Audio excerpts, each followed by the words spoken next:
At narito ang mga napapanahong balita. Magandang balita po, extended ang paghahanap ng mga trabahanteng Pilipino na nais maging nurse at care worker sa Japan hanggang ika-25 ng Abril.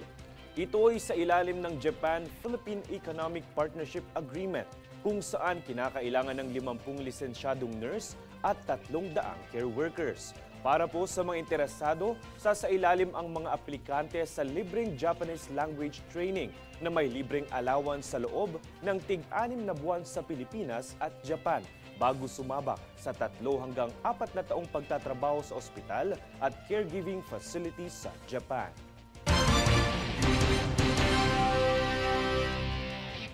Samantala, sumaklolo ang mga pamilya ng mga naging biktima ng extrajudicial killings sa National Bureau of Investigation dahil sa umano'y coordinated online harassment campaign.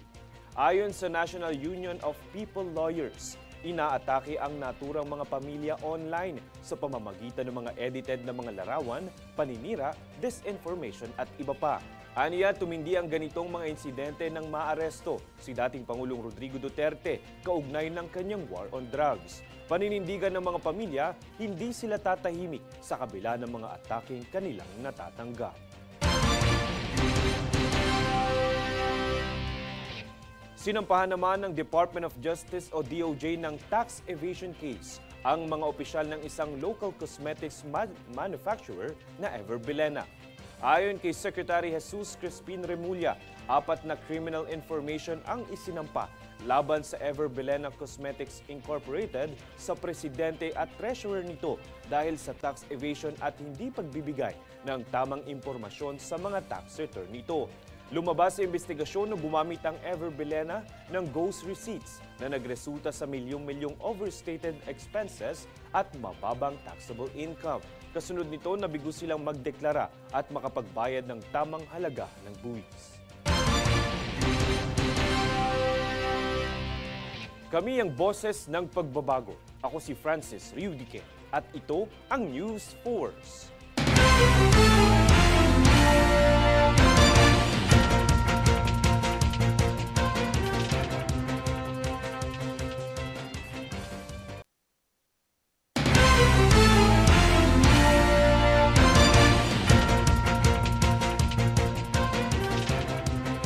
Ako si Francis Riudique at narito ang mga napapanahong balita. Naalarma ang Department of Health o DOH sa paglaganap ng adult tobacco at paggamit ng vape.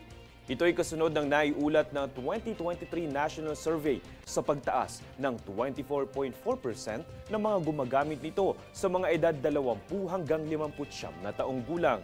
Binigyang diin ng DOH na ang paggamit ng tabako ay isang pangunahing kadahilan ng sakit sa puso, daluyan ng dugo at paghinga. Nasa 8 milyon ang naitatala ng World Health Organization na namamatay kada taon dahil dito. At naitala naman ng Philippine Statistics Authority sa taong 2023, pati na rin 2024, na ang 3 sanhi ng kamatayan sa bansa na heart attack, cancer at stroke ay may kaugnayan sa paggamit ng tabako.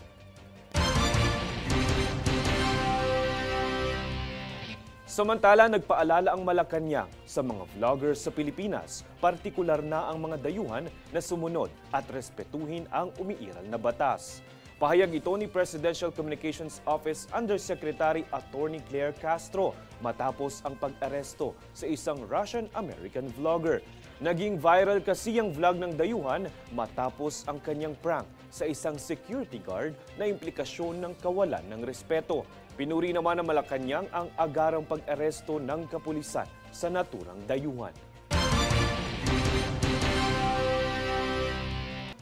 Pinamunuan ni Ambassador of Japan to the Philippines, Endo Kazuya, kasama si Department of Science and Technology Secretary Renato Solidum Jr.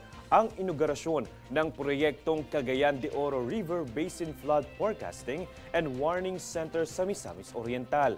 Layo ng pasilidad na ito na makapaghatid ng angkop at agarang flood bulletin at babala kontra sakuna sa mga apektadong komunidad sa ilang lugar sa Region 10 tulad ng Bukidnon at Misamis Oriental. Sa proyektong ito, magdadagdag ng X-band radars, rainfall gauging stations at upgraded na telecommunication network sa Cagayan de Oro River Basin upang higit pang pagtibayin ang paghahanda sa anumang sakuna.